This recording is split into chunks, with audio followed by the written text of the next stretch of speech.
ჩემი მეგობრებო.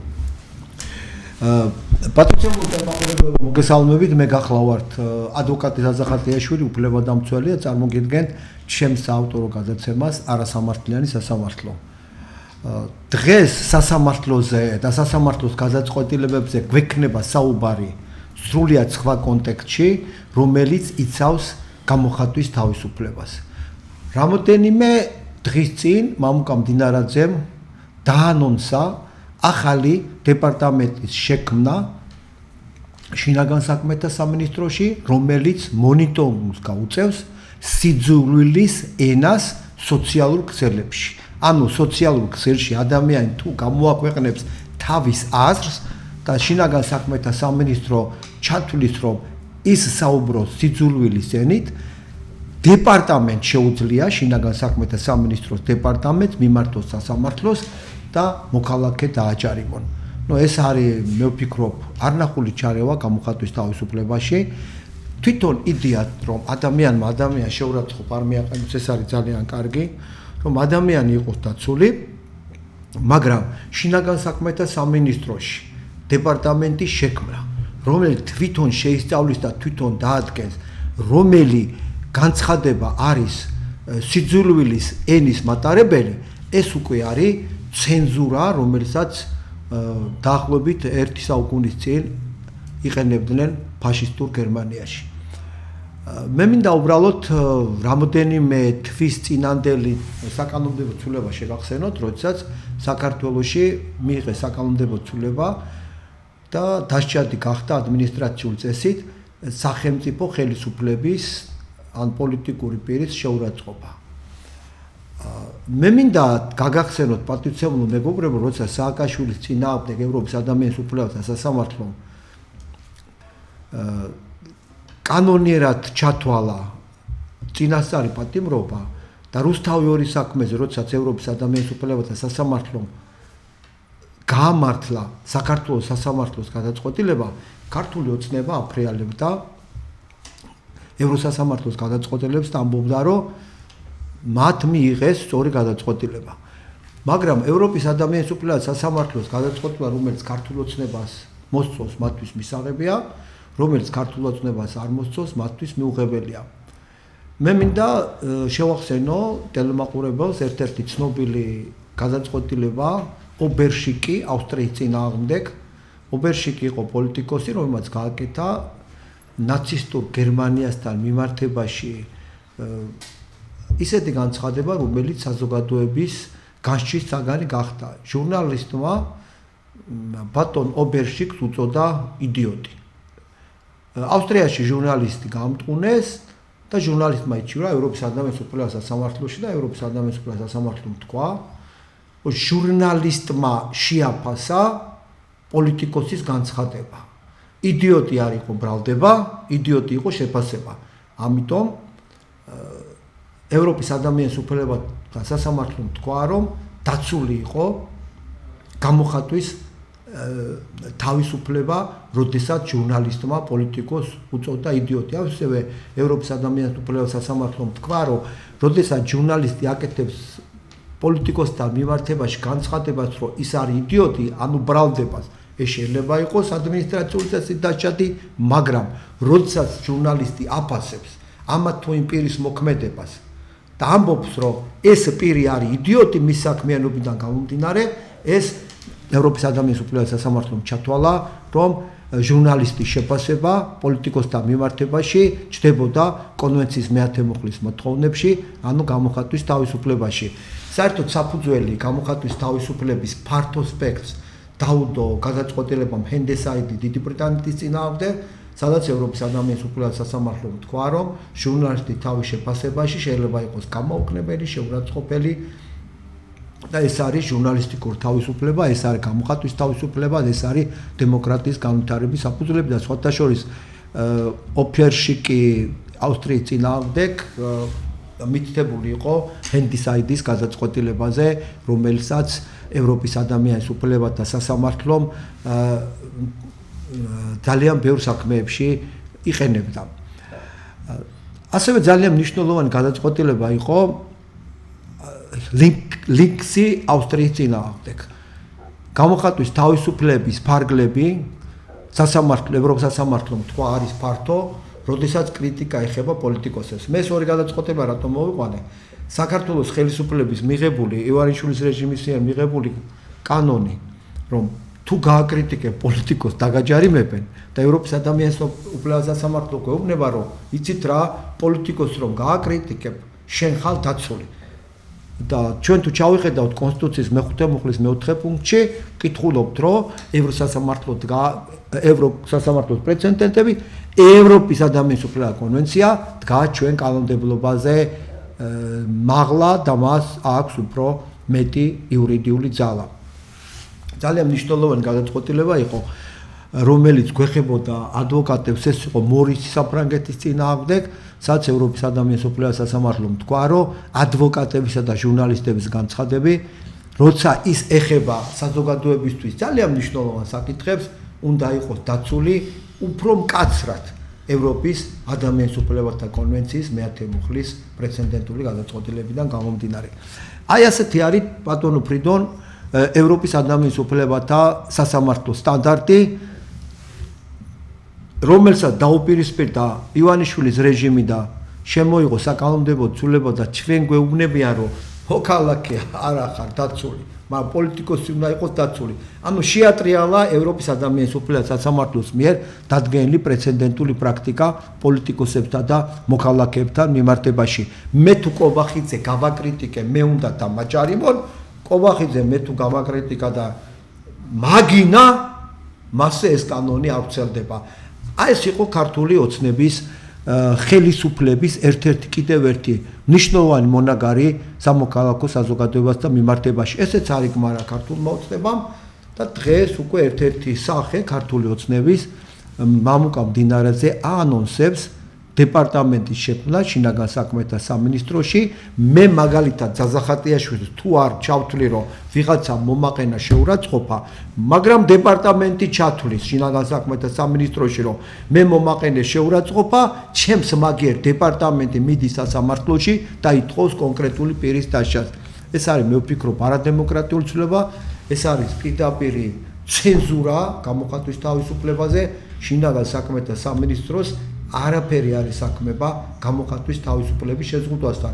რა თქმა უნდა, გამოხატვის თავისუფლება უნდა შეიზღუდოს, როგორც ეს არის კონვენციის მე-10 მუხლის მეორე პუნქტში, რაც არის აუცილებელი დემოკრატიული საზოგადოების განვითარებისთვის, სადაც სხვის უფლებებს ეხებიან, მაგრამ ეს უნდა გააკეთოს სასამართლომ, მეგობრებო, კონკრეტული პირის სარჩელის საფუძველზე. აქეთ მიდის დემოკრატიული მსოფლიო. არის ძალიან ბევრი პრეცედენტები, როდესაც რასისტული გამოხატვის გამოთქმების გამო, აი მაგალითად ფეხბურთელი რახიმ სტერლინგი ავიღოთ, რომელსაც მეაყენეს რასისტული შეურაცხყოფა და ინგლისელმა მოსამართლემ შეურაცხყოფელი 16 გურით ჩასვა საპატიო დაწესებულებაში, ასევე ჩვენი ერთ-ერთი ლეგენდარული მეკარე გიორგი მამადაშვილი, როდესაც თამაშობდა ვალენსიაში, მაშინ მადრიდის რეალის ფეხბურთელს ვინისიუს ჟუნიორს მიაყენეს რასისტული შეურაცხყოფა სამმა გულშემატკივრმა შავკანიან ფეხბურთელის მიმართ, რაღაცა მაიმუნის ჟესტები გააკეთა და სასამართლომ სამივე მოქალაქე 8 თვით ჩასვა ციხეში და გამოუტანა ჯარიმა. არის ესეთი პრეცედენტები, მაგრამ კონკრეტული პირის საჩივრის საფუძველზე ამას იხილავს სასამართლო და შინაგან საქმეთა სამინისტროს ამასთან არაფერი არის საქმება. თვითონ იდეა არის ძალიან კეთილშობილი მთელ მსოფლიოში, რომ დაიცვან ადამიანის უფლებები. საქართველოში ეს კეთილშობილი იდეა შემოაბტრიალეს და შინაგან საქმეთა სამინისტროს მისცეს ცენზურის განხორციელების უფლება.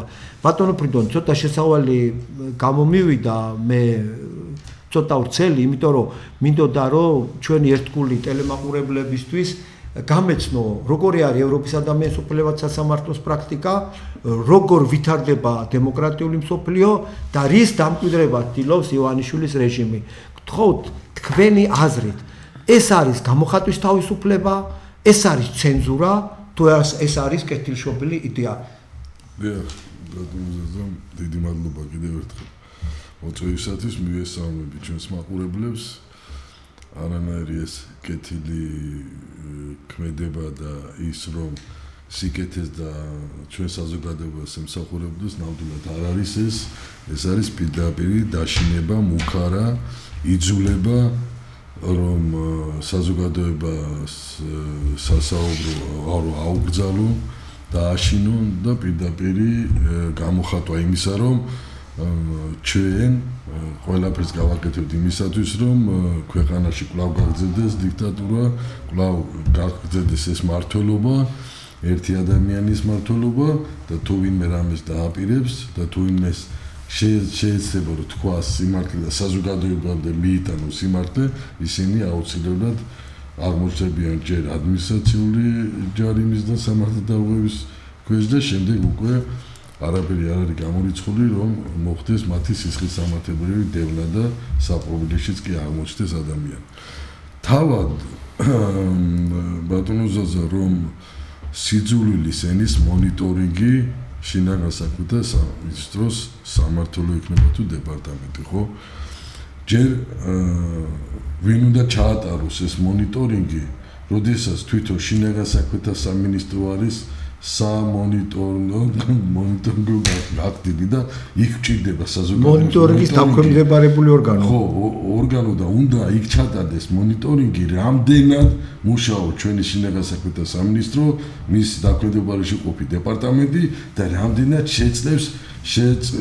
შეწევს უნარი თითოეულ მათგანს, ვის იქ არის დასაქმებული, ამა თუ იმ მიმართულებით, რამდენად სამართლიანად კეთილ ინდივიდუალურად მსახურობენ და იცავენ თუ არა კანონს და საპროცესო კოდექსს, ხო, სისხლისამართლის საპროცესო. ეხლა ის ადამიანები, რომლებითაც უცხოხილია სისხლისამართლის საპროცესო კოდექსი, კონსტიტუცია, ევროკონვენცია და ასე შემდეგ, როგორ შეიძლება მან ჩაატაროს მონიტორინგი სიძულვილის ენის? ან რას ქვია თავად სიძულვილის ენის მონიტორინგი? როგორ შეიძლება შეფასება გაუკეთოს ამა თუ იმ პირმა, რომ რა არის სიძულვილის ენა, რას ეძახიან სიძულვილის ენას? ეს სიძულვილის ენა არის, რომ როდესაც მოქალაქე და საზოგადოება როცა ხედავს, რომ ესა თუ ის საჯარო მოხელე ან სახელმწიფო უწყება ჩადის არაერთ გზის დანაშაულზე გადაცდობას და ამასთან მიმართებაში თქვას და გამოავლინოს ეს და ამაზე მოითხოვოს შესაბამისი სამართლებრივი რეაგირება, ეს შეიძლება ჩაითვალოს სიძულვილის ენად? ან რას ქვია სიძულვილი, რას ქვია როდესაც რომელი ქმედება შეიძლება ჩაითვალოს გინდა ჟურნალისტის, გინდა მოქალაქის, გინდა ჩვენი პროფესიის და ასე შემდეგ. რას ქვია? ეს ხომ პირდაპირ თავშივე გამიზნულია იმაზე, რომ საზოგადოება მოაქციონ მაქსიმუმ და ის ერთი საშუალება, რაც დაგვრჩა ჩვენ მოქალაქეებს, რომ გამოვიდეთ და რეალურად შევაფასოთ ქმედება ამ ხელისუფლების და ამ საჯარო მოხელეების, ვინც ჩემი შეფასებით სავარაუდოდ ჩადიან და ჩართულები არიან კორუფციაში და თავად აცხადებენ და თავად გამოავლინეს, როგორც აცხადებენ, ჩვენ ვავლენთ კორუფციაში, ჩვენ ყოფილ თანამებრძოლებს და დაჭერილი ყავთ ეს ადამიანები. პრემიერ-მინისტრი დააკავეს კორუფციული ბრალდებით. რა არის სიძულვილი? ეს უნდა იყოს სიძულვილის ენა? აი მაგალითად სიძულვილის ენა შეიძლება რა იყოს? ერთ-ერთ ნოდარ მელაძის გადაცემაში, როგორც მახსოვს, ჩვენ ნახეთ გუბერნატორი თუ გუბერნატორის მოადგილე როგორ ასხავდა ბენზინს მანქანის ავში იმაზე სამჯერ მეტ, ვიდრე მანქანა შეეძლო დაეტოია. 3-4 მანქანა უყენიათ თანამდებობის პირებს, მაკაცების, დაქალების, სიტეტრების, სიმამრეების, მეუღლეების, ხო? და ყველა ამ ადამიანს სახელმწიფოს ხარჯზე სავარაუდოდ უსებენ ბენზინის ავზებს. მაშინ რით შეიძლება აიხსნას ის, რომ ავში ჩადის თქვა 50 ლიტრი ბენზინი და ვიღაცამ ჩაასხა 200 ლიტრი ბენზინი, ხო? ეს ხო გამორიცხულია, ეს ხო დაუშვებელია და სხვათა შორის, როდესაც შემოწმდა, ეს ფაქტი დადასტურდა. მე არ მინახავს ეს ადამიანი საბრალდებოს გამზე დამჯდარი. ასევე როდესაც პრემიერ-მინისტრი იყო ირაკლი ღარიბაშვილი, მე ვაკეთებდი განცხადებას, რომ არნახულ კორუფციას ჰქონდა ადგილი. მაშინ ეს ქართული ოცნების ტაშისყრელები მლანძღავდნენ ბატონი ირაკლი, ამის რა გამოყავდათ და ეხ თვითონ რომ დაიჭირეს, ეხლა თურმე კორუფციაში ყოფილა გარეული. მე რა მაინტერესებს იცით? აი ეს ამ სამმართველოს, აი ესეთ კითხვა მინდა დაგისვათ. შინაგან საქმეთა სამინისტროში არსებობა. იქნება თუ არა იმის საფუძველი, რომ წინა საარჩევნოდ გამოვლენილი იქნენ პოლიტიკურად აქტიური მოქალაქეები, რომლებიც ემიჯნებიან ქართულ ოცნებას და მოხდეს მათი ოჯახების დატერორება. რა თქმა უნდა, ბატონო, კიდევ და კიდევ გიდასტურებთ და ეს არის იმის გაგრძელება, როგორც კარგად იცით საზოგადოებამ და ჩვენ არაერთი საქმე ქონია წარმოებაში, როდესაც საფეხმავლო გზაზე მყოფი პირები დაიჭირეს, დააჯარიმეს, დააპატიმრეს, 500 ლარიანი ჯარიმა 5000 ლარი გახადეს. აი ამისი გაგრძელება ზუსტად ის, რასაც დღეს ცდილობს მდინარაძე, კობახიძე და მის უკან მდგომი ივანიშვილი, რომ მაქსიმალურად ეს ადამიანები, ვინც კიდევ ერთხელ საუბრობ, რომ ვისაც სრული ექნება თქვა სიმართლე, მოხდეს ამ ადამიანების დაშინება და იძულება იმისა, რომ ხმა არ ამოიღონ. როგორ ფიქრობ, როგორ შეიძლება კიდევ ერთხელ გამეორდები, რომ თავად ჯერ ვინ უნდა აი ამ სამმართველოში, ამ დეპარტამენტში, ვინ უნდა იმუშაოს, როგორ შეიძლება აი როგორი კრიტერიუმებით მოხდება იმ ადამიანების შერჩევა, ვინც ამ სამმართველოში დაიწყეს მუშაობას და ის როგორ შეიძლება მიყოს მეტრი და მან გაზომოს სიძულვილის სიტყვის სიძულვილის ენად შეფასება. აი როგორ აი ამას ხო ეს ხო იდიოტური აი ეს არის ივანიშვილის რეჟიმის ცენზურა. ეს სიგიჟეა ბატონოზაძე. ეხლა ის რომ ადამიანს სპეციალურად შეუქმნეს რა ქვია მთავრობაში შესაბამისი ჩამოუყალიბეს სტრუქტურა, მისცეს რაღაც გაუგებარი უფლებამოსილებები, დაავალეს რაღაც გაურკვეველი ზედამხედველობა სამართალდამცავებისა და ძალოვანი სტრუქტურების და ამ დროს ინიციატივა შემოდის იმის, რომ სიძულვილის ენის მონიტორინგი უნდა განახორციელოს, თუმცა ნაცვლად იმისა, რომ დღეს ჩვენ ვიცით, რომ ყველა ძალოვანი სტრუქტურა, სამართალდამცავები და ასევე თავდაცვის სამინისტროში თუ რა ხდება და როგორი მართლობა შენით რა სავარაუდო ამ შემთხვევაში უფლებამოსილების გადამეტება და არაერთი სახის საჯარო მოხელეებისგან გადაცმულთან გვაქვს ადგილი და ამას ხო ჩვენ ყოველდღიურად უყურებთ.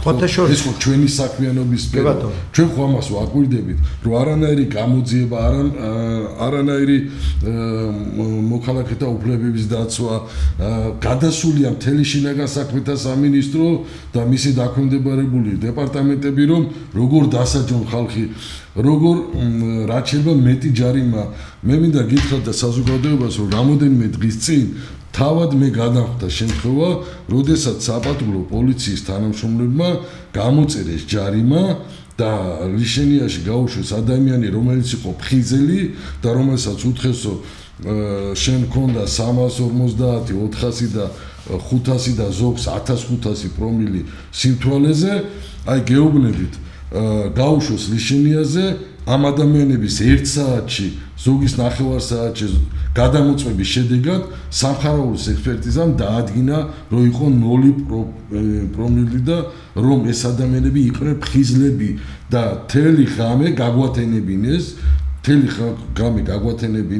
რომ ჩვენ დაგვიმტკიცებინა სიმართლე, რომ არ ვიყოფებოდით ნასვამ მდგომარეობაში და ოჯახში არასრულწლოვანი ბავშვები დაძაბული, მეორე რა მაინტერესებს თუ შეიტანეთ თქვენ საჩივარი ამ პოლიციელებზე? ეს უყურეთ, არა პოლიციელებზე ხო შეიტანეთ? რა თქმა უნდა, აუცილებლად უნდა შეიტანოთ საჩივარი. და ამით რა დადასტურდა, რომ სახელმწიფო გადაერთო არა იმაზე, როგორ შეიძლება ჩემს თვალწინ სამხარაულის ექსპერტიზის ბიუროში საათის განმავლობაში ხუთი პიროვნება, ხუთივე ლიჩენიაზე გაშვებული და დაჯარიმებული, ხუთივე გამოვიდა 0 პრომილით. როგორ შეიძლება ეს არის სახელმწიფო პოლიტიკა. ეს ხო არის სასწაული. რა თქმა პირდაპირ მითითება. ეს არის რა? მე აი ამ პირების პასუხისგებაში მიცემას მოვითხოვ მორალური და მატერიალური ზიანი სასამართლოს და აი ეს არის ზუსტად ის გამოხატულება სამართალდამცავების რომლებიც არიან უკონტროლო ბატონო ზაზა იმისათვის რომ ბიუჯეტში უყურეთ როგორ რაღაცა სახელმწიფოში არ არსებობს ფაბრიკა ქარხნები არ არსებობს მრეწველობა წარმოება არ არის დასაქმებული ხალხი შემოსავალი არ შედის ბიუჯეტში, როგორ უნდა შეიტანონ ბიუჯეტში შემოსავალი, მოვიდათ აი ესეთ იდეა, რომ აი ამ გაღატაკებული ხალხის საშუალებით რაც შეიძლება გაზრდილი იმის მაგივრად რომ ხელისუფლებას და მთავრობას ემუშავა რომ აი ადმინისტრაციული სახნელები და რაც შეიძლება ხო არ შეემცირებიათ და ამ შემთხვევაში მოქალაქეებს ეს არ ქონოდათ დაწოლილი აი მთელი ამ სიმძიმის ნაცვლად ამისა მათ პირიქით გაზარდეს 100-ჯერ და 1000-ჯერ გაზარდეს ჯარიმები და უკვე იქამდეც დაეშვნენ რომ საპატრულო პოლიცია თანამშრომლები კადრულობენ და როგორ ახერხებენ მე აუცილებლად უნდა მოვითხოვო ექსპერტიზა როგორ ახერხებენ იმას რომ მოქალაქეები ფხიზელ მოქალაქეებს 1000 1500 500 პრომილი და ასე შემდეგ და ეუბნებიან რომ შეხარ სავარაუდოდ მითითება აბა რატო გააკეთებენ აქედან რომ თუ ადამიანი თან 30 ლარი იყო ბატონო ზაზა გადამოწმება სამხარაულის ექსპერტიზას თუ არ თუ სწორად მახსოვს მაგრამ მე მგონი ეხლა არის 101 ლარი 101 ლარი და ხო 1 საათში 5 ადამიანმა 500 ლარზე მეტი სამხარაულში დატოვა იმისათვის რომ თავისი სიმართლე დაემტკიცებინა აი ნაცვლად ამისა რომ ამას ებრძოლოს ხელისუფლებამ ეს გამოვლინებები გააკეთოს აი ეს გააუმჯობესოს საპატრულო პოლიცია იქნება ეს კრიმინალური პოლიცია თუ ადმინისტრაციული წესრიგის დამცველი პოლიციელები რომ გადაამზადონ მოამზადონ ასწავლონ კანონი ტექნიკური აღჭურვილობა გააუმჯობესონ და იყვნენ აღჭურვილები და იყვნენ სამართლებენ ნაცვლად ამისა მონიტორინგს თურმე მეტი უბედურება ქვეყანას და მეტი ის არა გვაქვს ჩვენ რომ შინაგან საქმეთა სამინისტროს დაემატოს ერთი სამმართველო თუ დეპარტამენტი და იქ და ეს არის კიდევ რა ბატონო ზაზა რომ ხელისუფლების პირდაპირი რომ ადამიანები და შინაგან საქმეთა სამინისტროში დაასაქმოს შექმნას დეპარტამენტები, სამმართველოები, რაღაც ფუნქციები დაუმატოს, რომ ის ადამიანები, რომელი ადამიანებიცაც ეტყვიან, რომ აი შენ დაგასაქმე, მოგცემ ხელფას, მაგრამ რასაც გეტყვი და თუ საჭირო იქნება მიტინგებსაც დაარბევენ, თუ საჭირო იქნება საზოგადოების ნებისმიერ დროს გამოვლენ და თუ ჩათვლი საზოგადოება გამოვა და მოითხოვს რომ სამართლიანობის გზით აი ზუსტად აი ესეთი ბინძური კანონები ესეთი კანონი რომელიც მიზანმიმართულია საზოგადოების დაშლი და დაშლებისთვის ხო აი ეს კანონი პროექტი რო არ იქნას მიღებული და ამისთვის საზოგადოება შეეცადოს ქუჩაში გამოცვლა აი ზუსტად ამ ხალხს გამოიყენებენ ზუსტად აი ამ სამმართველოში და დეპარტამენტში დასაქმებულ ადამიანებს მისცემენ იარაღს მისცემენ დუბინგას მისცემენ ყველა იმ საშუალებას რომ დაარბიონ ეს ხალხი და ამის გულისთვის შემდეგ დაუშვიონ ხელფასი და 1000 ლარი იქნება თუ 2000 1500 ლარი გადაუხადოთ აი ამას ემსახურება და ბუნებრივია თქვენი კითხვაც რომ გამოიყენებს თუ რა თქმა უნდა გამოიყენებს აქედანვე იყენებს უკვე და აქედანვე ცდილობს იმას რომ ჩაახშოს ეს თავისუფალი სიტყვა აი ეს არის და ამას ემსახურება ზუსტად დინარაძის გადმოყვანა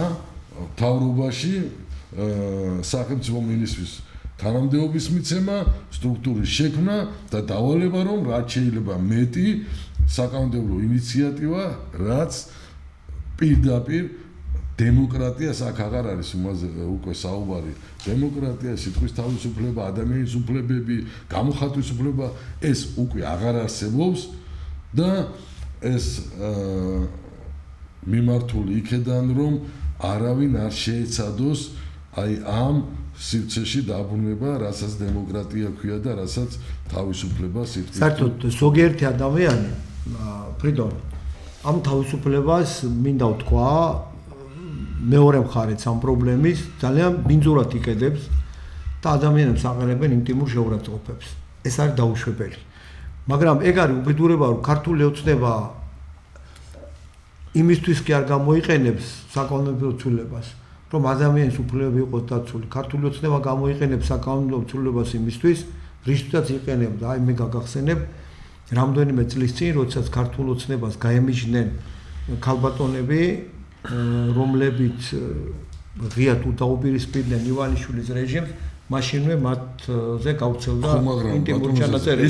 ეს ქმედება სიძულვილის ენა. არა, ხო და არავინ, არა, მე სხვა რამეს გეუბნები. არავინ არ გამოიცია ეს ფაქტი. აბა ყოფილიყო პირიქით. ამას აუცილებლად გამოიციებდნენ, ხო? ანუ როდესაც არის შერჩევითი ეს ხო, ეს არის ეს ხო პირადი ცხოვრების არა, ხო და არავინ არ გამოიძია ეს ფაქტი. ანუ ივანიშვილის რეჟიმი მთელი ამ ხნის განმავლობაში ჩვენ საზოგადოებას გვეუბნება, რომ მზია ამაღლობელი, ესე პოლიციელის შემორტყმაზე, რა ქვია, ციხეში ზის თავდასხმა პოლიციის და ადამიანები, რომლებიც აწამეს, ცემეს, დაასახიჭრეს, ზოგიერთ პოლიციელს დააწინაურეს. მეორე, ავიღოთ პარლამენტის ხდომა.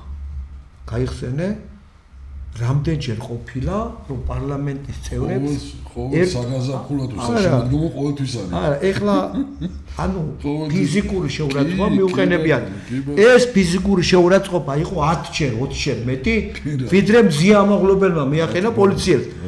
როდესაც ქართული ოცნება საზოგადოებას გვეუბნება, რომ მე ვისაც მინდა დავიჭერ, ვისაც მინდა დავრჩი, ვისაც მინდა გაუშვებ და ჩვენ უყურებთ, რომ ჟურნალისტი ციხეში უსით და პარლამენტის წევრები, რომლებიც ერთმანეთს აგინებენ, კიდე საქართველოს პრეზიდენტი ავიღოს, მის ცნობილი გამონათქვამები, ხო? ეს თუ სიძულვილის ენა არ არის, მაშინ რა არის სიძულვილის ენა? ამაზე რა თქმა უნდა ქართული ოცნება არ აკეთებს რეაგირებას. ბოტები გვაყენებენ ინტიმურ შეურაცხყოფებს, ხო? ვინმე გამოავლინა ეს ბოტი? ისინი გააგრძელებენ ამას, იმიტომ რომ ივანიშვილის რეჟიმი ამას ეთქა. ეს იქნება არა იმისთვის, რომ საზოგადოება იყოს დაცული. ეს იქნება ჩემი აზრით იმისთვის, რომ გამოვლინდნენ ის ადამიანები, რომლებსაც აქვს განსხვავებული აზრი ქართულ ოცნებასთან მიმართებაში. ბატონო ზეზა, მოდი მაშინ ესე გავმიჯნოთ საჯაროდ პოლიტიკოსი იქნება ეს, მოქალაქე იქნება თუ ვინ, მისი საჯარო განცხადებები და გავმიჯნოთ ბოტები ამ შემთხვევაში დაფარული სხვა სახელი და გვარით გაკეთებული განცხადებები, ხო, საჯარო სივრცეში. ევროპის ნორმალურ სახელმწიფოში მათ თავლენენ და ჭიან. ხო, უყურეთ ბატონო ზაზა, ეს რომ მონიტორინგი თვითონ სიტყვა, სიძულვილის ენა, აი ეს ერთად აღებული. არანაირ კავშირში არ არის იმასთან, რა სურვილის დაუშვათ კონდეს საზოგადოებას, რომ დაცული იყოს მოქალაქე შეურაცხყოფისგან, საჯარო ლანძღვაგინებიდან და მისი პირადი ცხოვრება იყოს დაცული. მესმის თქვენ რასაც საუბრობთ, მაგრამ ეს არაფერ კავშირში არ არის ამასთან, ვინაიდან იქ ბოტები ვინც არიან, ვინც ხვისი სახელი და გვარი დაფარულად, შეფარულად. რა თქმა უნდა, ჩვენ მაინც გავლანძღავენ. ვერ მოხდება, კი არ მოხდება. რა უნდა მაგის გამოვლენას? არ მოხდება, იმიტომ რომ ეს ჭირდებათ მათ და უნდა ყავდეთ, ხოლო ის ზუსტად ვინც საჯაროდ ღიად გამოყვა, მაგალითად და ჩვენ გამოვარ და ვიტყვით, რომ ეს ამა თუ იმ პირის საჯარო მოხელის, ხელისუფლების, მინისტრის, მოადგილის თუ ასე შემდეგ ქმედება, უწყების ქმედება არის ეს, აი ამას ჩაგუთულია სადურიო იურისტი, არა იურისტი, არამედ ის პირი, ვინც უნდა გაიგოს რა არის მონიტორინგი, რო იცოდეს რა არის სიძულვილის ენა, რა უნდა ჩაითვალოს სიძულვილის ენა.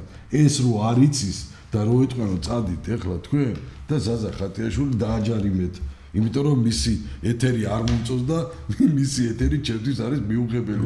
ეხლავე სასწრაფოდ გახვალთ ეთერი და ბატონოსა დაგახვედრებენ ჯარიმას ერთხელ ორჯერ სამჯერ და მერე დაგიკეტავენ ეთერს. აი ამას ემსახურება და ის მე მეწოდებიან ის ახალგაზრდები იქნებიან თუ ვიც აი აქ ახალგაზრდებს აიყვანონ ნაბის გადადგავს და აი ამ სამართლოში თუ დეპარტამენტში მივა განცხადებას დაწერს და ითხოვს სამსახურს ეს ხო იმთავითვე უკვე აი ამ უბრალოდ საქართველოში არ მეგონა თუ სააკაშვილის რეჟიმზე მოძალადე ხელისუფლება მოვიდოდა ამ ხელისუფლებაში მოვიდოდა ისეთი ტვინის პატრონი რომელსაც აი ესეთი რაღაცა მოვიდოდა ეს არის ივანიშვილის რეჟიმის ნაზრევი ეხლა დინარაძე ივანიშვილის რეჟიმში ჩემი აზრით ყველაზე ერთ-ერთი განათლებული ადამიანია მე არ ამგონია რომ დინარაძეს მოსწოდა ეს აზრი უბრალოდ დინარაძემ ეს გააჟღერა ეს არის ივანიშვილის რეჟიმის სავარაუდოდ ივანისტვილის თავში მოხარშული როდესაც ყველა ადამიანი დღეს ამბობს რომ ბიძინა ივანიშვილმა ყველა ადამიანია უმრავლესობა ეს რესპონდენტების ჩემი ამბობენ რომ ივანიშვილის რეჟიმმა მოგვატყუა არ აღდგა სამართლიანობა და თვითონ იქცა ივანიშვილის რეჟიმი უსამართლო რეჟიმის გამაგრძელებელ რეჟიმად რომელმაც გასწრო სააკაშვილის რეჟიმი ამიტომ ივანიშვილის სხვადასხვა კონტექსტში მოხსენიებამ ხელისუფლება მიიყვანა იქამდე რომ შემოდის მონიტორინგის დეპარტამენტის შინაგან საქმეთა სამინისტროში სიტყვა ივანიშვილი აღარ უნდა ვახსენოთ ივანიშვილის რეჟიმი აღარ უნდა ვახსენოთ რადგანაც ივანიშვილს ამით შეიძლება ჩვენ მივაყენოთ შეურაცხყოფა უბრალოდ მე მინდა ივანიშვილს შევახსენო რომ აი ამ ქმედებების შემდეგ იმდენად საძულველი ადამიანი გახდა მიხეილ სააკაშვილი რომ საზოგადოება მას გაემიჩნა. არანაირი თანაგრძნობა მის მიმართ არ არსებობს. აი დღეს არის ციხეში სააკაშვილი და აბსოლუტური უმრავლესობა თვლის რომ მიხეილ სააკაშვილი იღებს იმას, ანუ იმის მინიმუმს იღებს, რაც დაიმსახურა.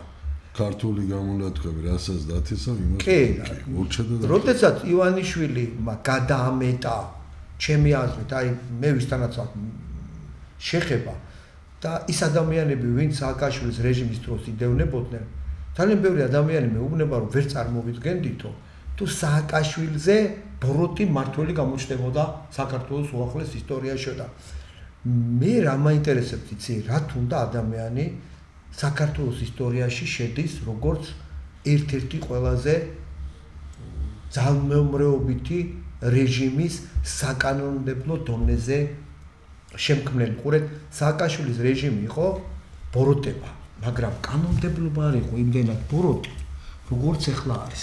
დღეს ივანიშვილის რეჟიმმა შემოიტანა კანონმდებლობა, რომელიც არის ბოროტი კი არა, უბოროტესი.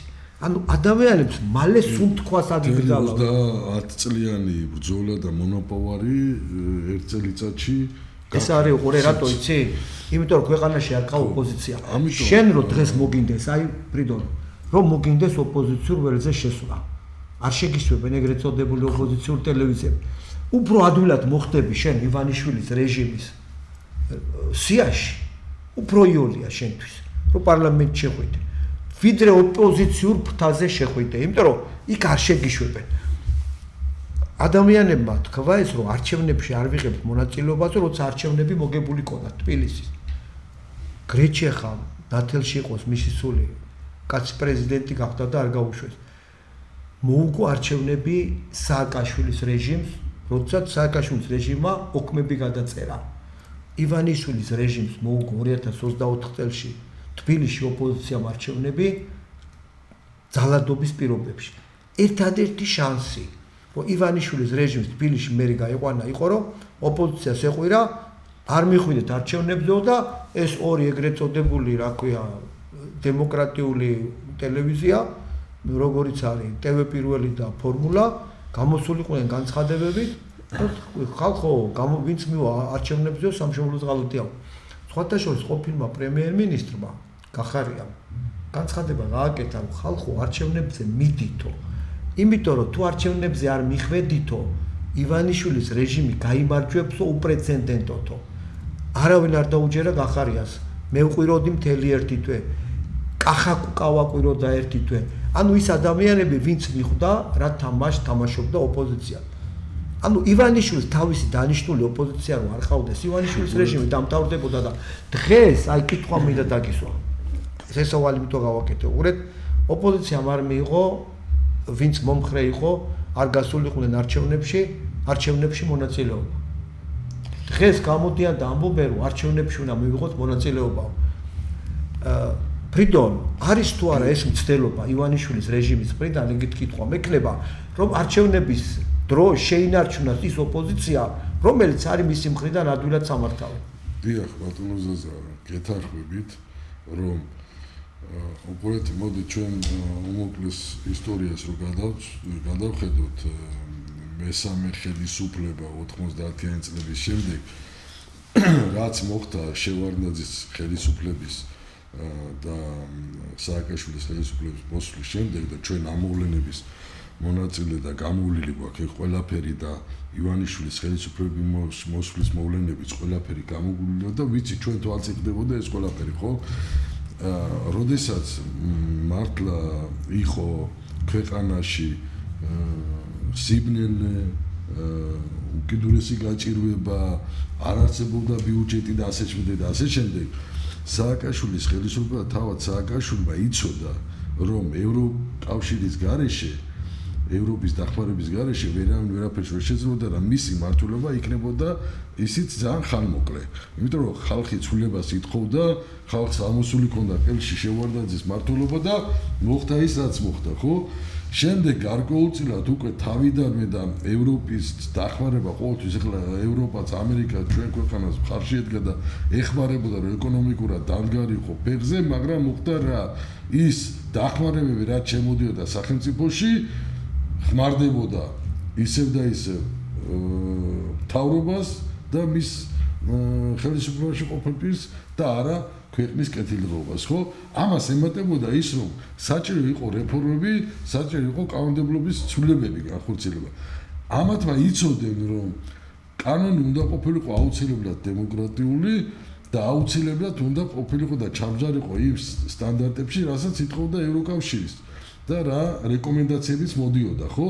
თუ არ მოხდებოდა, მაშინ შეწყდებოდა დახმარება და ამ შემთხვევაში ვეღარ გააგრძელებდა სახელმწიფოს ისევ და ისევ კრიზისში ჩავარდებოდა და ამიტომ იყო რომ იღებდნენ იმ დემოკრატიულ კანონებს, რაც კიდევ ერთხელ საუბრობ, იქნებოდა რაც მოდიოდა ევროკავშირიდან და შესაბამისად საჭირო იყო რეფორმებისთვის საქართველოში.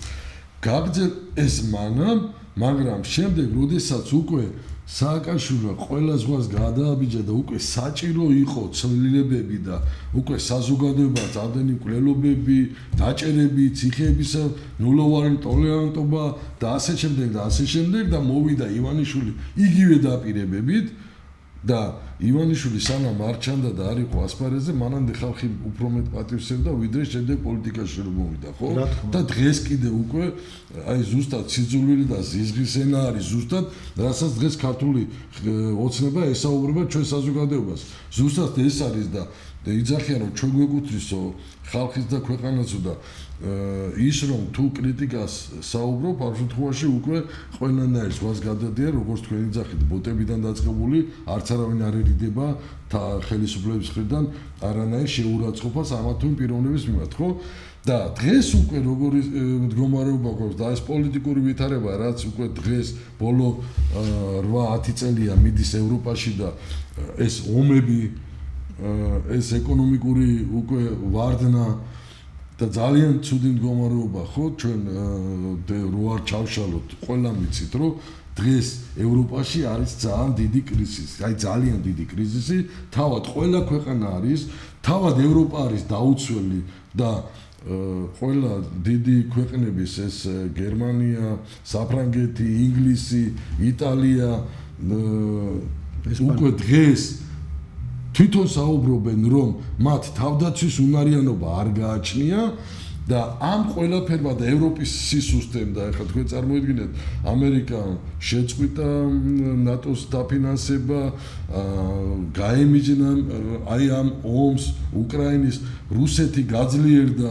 ამერიკა რუსეთის ინტერესებს შეეწირა და აი ზუსტად ეს ბოლო 50 წელი 30 წელი რო არ ხდებოდა ევროპის ქვეყნების გაძლიერება და თავდაცვა დასუსტდა და ამით სარგებლობს დღეს ქართული ოცნება, ამით სარგებლობს ბიძინა ივანიშვილი, აქვს თავისი ფული ის რომ ბიუჯეტს როგორც უნდა ისე მართავენ და თუ ვინმე ხელისუფლების მხარეს გადაიხრება და თუ ხელისუფლებას ტანს დაუკრავს, მას ამ ქვეყანაში აქვს ყველაფერი, უზრუნველყოფილია და იმ 20, 30, 50 და 100 ლარი უკვე მისთვის არაფერი აღარ არის.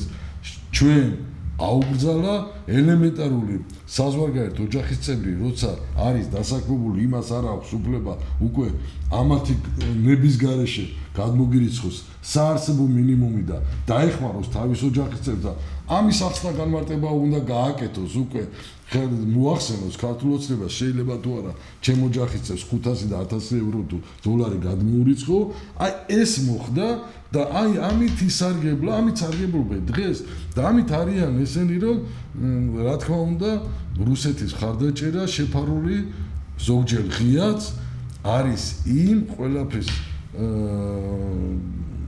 მომტანი ჩვენთვის და ჩვენი საზოგადოების რაც დღეს ხდება და ეს არის ზუსტად და ამიტომ ვერანაირად ვერ თუ არ გამოვიდა ხალხი ქუჩაში, არ გამოვიდა საზოგადოება. ხალხი ქუჩაში აღარ გამოვა. ხალხს ჭირდება ახალი სახეები. აი ახალი სახეებს არ შევოუშვით. ჭირდება ახალი ლიდერები. ეს ორი ტელევიზია, ეგრეთ წოდებული ოპოზიციური ტელევიზია, ახალ სახეებს არ შემოუშვებენ. ბიძინა ივანიშვილი, ზუსტ თქვენ წარმოიდგინეთ, დღეს ჭირდებათ ყოველ არჩევნების წინ ზოგი თავისი ფეხით მიდის ციხეში, ზოგი ისეთ რაღაცას აკეთებს, რომ შეკრებილ ხალხს დაშლის და გაუშვებს უკვე აი მიდგაცრუებული ადამიანები, მაინც მიუხედავად ამისა საზოგადოება არის გამოსული და დგამან საზოგადოება და არავინ პრიდონ ყურე 200,000 კაცი ისაც როგორ შეუძლია 200,000 კაცი გაუშვეს სახში ის ხალხი აღარ გამოვა გამორიცხულია მათ დაინახეს რომ ოპოზიციამ ეს ხალხი გაყიდა ახალ სახეებს ეგრეთ წოდებული ოპოზიციური ტელევიზიები არ მიგიშვებენ აი საქართველოში უნდა იყოს ისეთი ტელევიზია ჩემი აზრით როგორც არის იმედი ანუ როგორც იყო ვრემია და მოამბე მაგრამ საქართველოში ასევე უნდა იყოს ისეთი ტელევიზია როგორც არის TV1 და ფორმულა ანუ ეგრეთ წოდებული ოპოზიციური ტელევიზიები მაგრამ როდესაც რეჟიმს მოუნდება ოპოზიციური ტელევიზიების გამოყენება ეს ოპოზიციური ტელევიზიები უნდა დადგნენ რეჟიმის გვერდით როგორც მოხდა ეს როდესაც თბილისის მერის არჩევნებზე ორივე ოპოზიციო ეგრეთ წოდებულმა ოპოზიციურმა ტელევიზიამ და მე არ ვთვლი რომ ეგენი ოპოზიციური ტელევიზიები არიან ორ ხმაში დაიწყო მღერა რომ ხალხი არჩევნებზე არ უნდა მისულიყო მე ეხლა მინდა დაგისვა კითხვა აქედან გამომდინარე უნგრეთის არჩევნებში 80%-მა მიიღო მონაწილეობა და უნგრეთში ორბანი რომელიც იყო უძლიერესი მმართველი მე ძალიან სიმპათიურად ვიყავი ამ ადამიანის მიმართ განწყობილი რომელიც 16 წლის განმავლობაში მართავდა უნგრეთს. წააგო კატასტროფულად არჩევნები. მისმა მოწინააღმდეგემ რა გააკეთა? ხალხს მოუწოდა რომ ორბანი არის ძალიან ძლიერი, მას ფინანსური ორგანიზაციები უჭერენ მხარს. ფინანსდება და ჩვენ ორბანი რო დამომარცხოთ, ამისათვის საჭიროა 75% მოხვიდეთ არჩევნებზე. მოვიდა 80% და ადამიანმა მიიღო საკონსტიტუციო უმრავლესობა. რა გააკეთა ივანიშვილის დანიშნულმა ოპოზიციამ? მე თქვენ ბრძანეთ რომ ხალხი გამოვაო. ვის დაძახილზე გამოვა ხალხი? მოუწოდებს ხალხს რომ არ მოხვიდეთო, როცა 2024 წელს ივანიშვილის რეჟიმს თბილისს წაგებული აქვს და 2025 წლის ოქტომბრიდან 2024 წლის ოქტომბრიდან 2025 წლის ოქტომბრამდე ათობით ადამიანი არის ნაწამები, დარბეული დაჯარიმებული საკანონმდებლო ცვლილებები შევიდა რომლიმაც გაანადგურა სამოქალაქო საზოგადოება და 2024 წელს თუ წააგო 2025-ში რა დაემართებოდა ადამიანებს მოუწოდებს არჩევნებზე არ მიხვიდეთო და შენ ფიქრობ რომ ეს ოპოზიცია შეიძლება რომ ივანიშვილის რეჟიმს მოუგოს ბატონო ზაზა ხშირად მიწევს მე პროცესზე როგორც მოსამართლეს და მოწინააღმდეგე მხარეს უთხრა რომ მე რასაც ვამბობ მე არ მithქვია ის რასაც თქვენ განმარტებას აკეთებთ მეთქი მე თქვენ გეუბნებით მე არ მithქვია ოპოზიცია გამოიყვანს ხალხს მე ვამბობ რომ უნდა გამოვიდეს ხალხი ხალხში დება ახალი ლიდერები ლიდერებს ჭირდება ის რომ იმაზე კი არ უნდა იფიქრონ, რომ მე ეხლა გამოვალ ხალხს გავესაუბრები ამით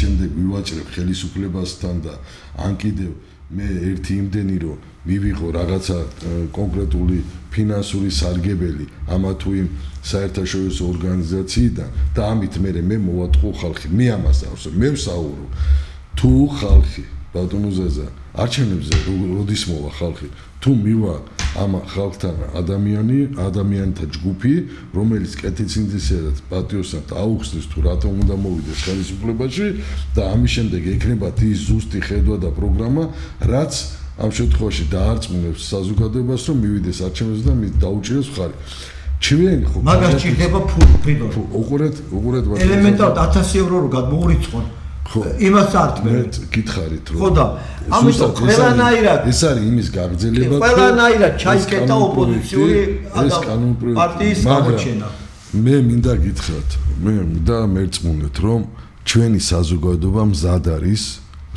მხარი დაუჭიროს აი მაგაში არ გეთახმებით რომელიც საზოგადოება 100 ლარს რო იღებს არჩევნებზე რომ ივანიშვილს მიეყიდოს არა ბატონო ზაზა იმ ოპოზიციას არ ვსაუბრობ მე დღეს თუ თავის მე არ ამჯერა ამ საზოგადოების მართალი მაშინ გამორიცხულია სხვანაირად ზაზაბატონო საჭიროა მოქმედება საჭიროა საზოგადოებამდე სწორად მიტანა ინფორმაციის თუ რა უნდა გაკეთდეს და არავის არენდობიან უკვე რო არენდობიან ეხლა მაშინ მოდივად იქნება ივანიშვილის აი ეხლა რაც ოპოზიციამ რა ვქო რას ფიქრობ იცი არა რას ფიქრობ იცი უნდა დაეყენებინა თბილისში კანდიდატად ისეთი ადამიანი რომელსაც ყველა დაუჭერდა მხარს და თუ ოპოზიცია დაინახავდა რომ რომელიღაცა ოპოზიციური პარტია მიეყიდა როგორც გახარია გამოვიდა და თქვა რომ იცით რაო ესაო ივანიშვილის კაბინეტში დაწერილი სცენარიაო რომ თბილისში არჩევნებში ადგილობრივ არჩევნებში არ მივიღოთ მონაწილეობაო ამას უნდა გამიჩნოდნენ ოპოზიციური პარტიები პირიქით ყველა ოპოზიციური პარტია კი არ ემიჯნებოდა მირბოდა და დასუკრავდა რომ ივანიშვილის რეჟიმი შეიცვლებაო გეგმა არ იყო მოქმედების გეგმა ახლა მე ზაზახატიაშვილი რას ვამბობ იცი ღმერთმა დაგვიფაროს რომ მოხდეს გაზატრიალება, ფედერალიზაცია მოხდება. უნდა ხალხი დარაზმო, როგორც დაირაზმა უნგრეთში, უნდა უთხრა ყველა ადამიანმა მოხდეს არჩევნებზე და დამთავრდა. გავიგე ბატონო ზაზა და მაგას გეუბნები და თქვენ მეუბნებით რომ რომელი საზოგადოება რომელიც 20 ლარზე და 30 ლარზე იყიდებაო და საზოგადოების ხო მე ვინც არ იყიდება ეუბნებენ არჩევნებზე არ მოხვიდაო. მოდი დავანებოთ თავი იმათ და საერთოდ ვისაუბრებთ დღევანდელ არა მაგაზე თუ არ ისაუბრებ ოპოზიციაზე და პოზიციაზე ჩვენ ვილაპარაკობთ იმაზე თუ რა უნდა გააკეთოს საზოგადოებამ რა უნდა გააკეთოს რა უნდა გააკეთოს ხალხმა რომ მოხდეს კანონიერად არჩევნების გზით ხელისუფლების შეცვლა რაც თქვენ თქვით რომ ეხლა თუ ესე ქაოტურად მოხდება ხელისუფლების სვლა ამას შეიძლება მოყვესო მხედრიონიზაცია არა მერთმა დაიფაროს გაზატრიალებით არ უნდა მოხდეს ხელისუფლება დღეს ჩვენ ზუსტად იმ მდგომარეობაში ვართ უბრალოდ სახეცვლილია ეს ყველაფერი თუ მაშინ იარაღით ხელში ეხლა ბატონო ზაზა გასტუკიან მხედრიონელები არის იმეთი არა შპრიცებით წამლით ხელში დადიან და აგვარებენ ქუჩაში, რომელი ქუჩაც შემდეგ მიყავთ და ზუსტად კრიმინალური მართლობა არის, კრიმინალური გადატრიალება მე ვამბობ, გადატრიალება არის სხვა რამეს ვამბობ, თუ მაშინ იყო მეთქი იარაღი ხელში, დღეს ნარკოტიკების დამოკიდებული შპრიცებით დამოკიდებული ეს ხალხი მეტადონის პროგრამით დამოკიდებულები, რომლებსაც ეუბნებიან, რომ აგერ არის რამდენი ნარკოტიკის გინდა მოიხმარეთ, ოღონდ არჩევნები როცა იქნება, მთელი თქვენი უბნით და ოჯახებით მოხვალ და დაგუჭერთ ხალხს. აი ეს არის დღევანდელი. უყურე ეს ხალხი მეტი კრიმინალიზაცია რა გინდა. უყურე ეს ხალხი არის მაქსიმუმ 20%. მაქსიმუმ 20%. თავისი ადმინისტრაციული რესურსი მაქსიმუმ 10% შეიძლება იყიდო. 30%-ზე მეტი რესურსი ივანიშვილის რეჟიმს არ აქვს, ელემენტარულად წესიერი ადამიანი გამოჩნდეს და წესიერი ჟურნალისტი რო იყოს საქართველოში რომელიმე დღეს ხო, რომელმაც შეიძლება თქვას, რომ ბოიკოტი ადგილობრივ არჩევნებზე იყო ივანიშვილის რეჟიმის ხაფანგი, რომელშიც ჩვენ გავებით და ბოდიში ხალხო. ჩვენ უნდა დავირაზმოთ არჩევნებისთვის ოპოზიცია მოგვატყვა. რას ცდილობენ ახლა? ეს ხალხი რომ შეინარჩუნონ იმას ზაზაბატონო, რამდენჯერ უნდა მოიხადონ ბოდიში? გეკითხე. არა. რამდენჯერ შეიძლება ბოდიში მოიხადონ? ბოდიშ არ იხდიან. არ იხდიან. ის იმ ხალხს აწოცხლებენ, ვინცაც გააკეთა. ეხლა რა აზრი აქვს ბოდიშ მოიხდიან თუ არ მოიხდიან? ყოველი არჩევნების წინ, არჩევნების შემდეგ, ყოველი შეკრების წინ, შეკრების შემდეგ ერთხელ დაჯდებიან სასაუბროდ და მეორე დღეს უკვე ზოგი ის რო არის რა ქვია ვინსაიდი ქაჩება ამ შემთხვევაში და ვინსაიდი ქაჩება და ვინვის ქაჩავს თავის გვერდზე კაციშვილი ვერ გაიგებს ხო ამიტომ ერთხელ და სამუდამოდ ზუსტად ცუდი რა არის ჩემი შეფასება ყოველ შემთხვევაში რომ ჩვენ საზოგადოება უნდა დავივიწყოთ ეს ხელისუფლება და ეს ოპოზიცია და ვეძებოთ და უნდა გავერთიანდეთ ახალი და ლიდერების და ახალი მოძრაობა უნდა დაიწყოს არავითარი სხვა გზა სხვა საშუალება წინსწრებად საზოგადოებისთვის მისაღები პირები და არა ის რომ რომელი პარტიის კუთვნილება და ვისი კუთვნილება იქნება და ასე შემდეგ ხო აი ეს უნდა საზოგადოებას უნდა მივიდეს იმ დასკვნამდე რომ დაანებოს თავი დღევანდელ ოპოზიციას დაანებოს თავი დღევანდელ ხელისუფლებას და შესაბამისად ამის ტელევიზია საჭირო რომელიც დაფინანსებული ტელევიზიას ბატონო ზაზა არ არსებობს ტელევიზია ძლიერი რაც შეიძლება საინფორმაციო საშუალებებს ოპოზიციური იქნება თუ პოზიციური ესეც უბრალოდ ერთადერთი ის სეგმენტი არიან ის კატეგორია ჟურნალისტების რომლებისთვის მთავარი არის კონდეს ხელფასი და კომფორტულად იგრძნოს თავი და მისთვის სახელმწიფო სამართლიანი სახელმწიფო სიმართლე და რეალურად თუ რა არის და როგორ იმართება ქვეყანა ეს მას არ აინტერესებს ამიტომ როდესაც ამაზე და ეს ხო ნათელია და ზუსტად აი ამ ადამიანებიდან სხვას არც უნდა მოილოდო და არის საქართველოში თუ გინდა ეს ტელევიზია სადაც ჩვენ ავართ სხვა ტელევიზიები ხო ტელევიზიები რომლებმაც ერთად რო დადგნენ და გაერთიანდნენ ფინანსები არავის არ აქვს გასაგები უყურეთ ზაზაბატონო ფინანსები რა თქმა უნდა საჭიროა მაგრამ თუ ერთიანი ძალით და ერთობას შევძლებთ ყველაფერი და საქართველოს არ არის ისეთი ეს რომ ვერ შეძლოს ეხლა რამდენი პატარ-პატარა ტელევიზიებია ხო შეიძლება ამ ტელევიზიების გაერთიანება შეიძლება ამ ტელევიზიებმა ერთმანეთს გვერდში დაუდგენ და აქედან გამომდინარე და შეიძლება შეიქმნას სერიოზული ოპოზიციური მოხდი რა თქმა უნდა ოღონდ სიმართლე და არა სიმართლის გარდა ის კი არა რომ ზაზახატიაშვილს ეს სიამოვნება და მოდი ეს თქვა ფრიდონის ეს სიამოვნება ან ვინმეს ან ეს უნდა ითქვა სიმართლე რაც არ უნდა ეს წარე იყოს იმ ხალხის და იმ გუნდის რომელიც იქნება ეს მართველი გუნდი იქნება თუ ოპოზიცია თუ ასე შემდეგ მე თუ ვაშავებ და მე ჩემი უწყება იქნება ეს თუ ჩემს დაქვემდებარებაში მყოფი პირები, საჯარო მოხელეები, თუ გადაცდომებს, უფლებამოსილებებს გადაამეტებენ, დანაშაულს ჩაიდინებენ ან რამე და თუ არის კორუფცია, თუ არის ნიშნები, მას უნდა ებრძოლო და ეს სიმართლე უნდა გამოიტანო და თქვა და არა ის რომ ვასიამოვნოთ ან ერთ მხარეს, ან მეორე მხარეს და მოდი ახლა ვინც მეტ ფულს გადაგვიხდის, ვინც შეგვინარჩუნებს ტელევიზიას, ვინც შეგვინარჩუნებს ტექნიკას და ვინც კარგ შენობაში შეგვიყვანს და გაგვირემონტებს ის ვაქოთ და ვადიდოთ. აი ეს რომ დამთავრდება საქართველოში, ამის შემდეგ იქნება ზუსტად სამართლიანი და გამჭვირვალე ტელევიზია და იქნება სიტყვის თავისუფლება და ყველაფერი და ვერან ვერ შეძლებს. მე პატრიციამ ტელემაყურებელობთ ჩვენი დღევანდელი გადაცემა დასასრულს მიახლოვდა. ძალიან მნიშვნელოვანი საჭირო საკითხი განვიხილეთ პირდაპირ ეთერში. ეს არის ახალი საკანონმდებლო ინიციატივა ქართული ოცნების, რომელიც აპირებს, რომ საქართველოში შექმნას შინაგან საქმეთა სამინისტროში დეპარტამენტი, რომელიც გააკონტროლებს სიძულვილის ენის გამოხატვის შემთხვევებს სოციალურ ქსელებში და ვფიქრობთ, რომ ეს იქნება კიდევ ერთი ბერკეტი ქართული ოცნების ხელში, მოიშოროს ის ადამიანები, რომლებიც არაზროვნებენ ისე როგორც აზროვნებს ივანიშვილის რეჟიმი. მე მინდა დაგემშვიდობოთ, ჩვენ ერთი კვირის შემდეგ დავბრუნდებით პირდაპირ ეთერში და დღეს ჩვენი სტუმარი იყო ცნობილი იურისტი, ადვოკატი, საზოგადო მოღვაწე ბატონი ფრიდონ სიხუაშვილი. კარგად ბრძანდებოდეთ.